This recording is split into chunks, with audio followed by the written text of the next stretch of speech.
So here in Acts 2, 14 through 16, again, there's so much here. It says, then Peter stood up with the 11, and he raised his voice and addressed the crowd. I mean, think of the humbling experience of going about your day,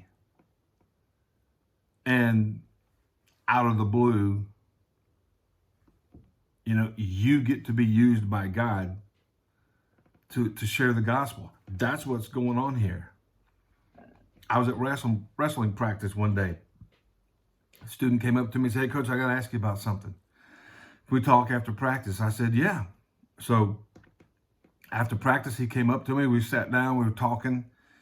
Before it was over with, I had explained the gospel to him. Then some of the other coaches asked me, how's he doing? What was he asking you about? Is everything okay? And I said, yeah. He was just asking me about the gospel and a question he had about it. And so there was this kind of an awkward silence there, like the coach and the other coaches, 4 of them, were waiting on me to explain. So I did. I just explained the gospel to those guys. I mean, you just never know when that opportunity is going to come. And here, Peter finds his opportunity. And so it's a great privilege. I mean, so think of the encouragement of just being ready in season and out of season, and always be prepared to give a explanation for what you believe. And then it presents itself, and it dawns on you that God is presenting you. He's allowing you. He's put you into position because of your obedience. He's put you into position.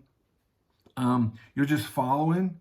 You're just looking and listening to the Spirit throughout the day. You're just paying attention. You're relating to your friends, and then all of a sudden you find yourself right there in the position to be able to share the love of Jesus with people and help explain the gospel, to help them see.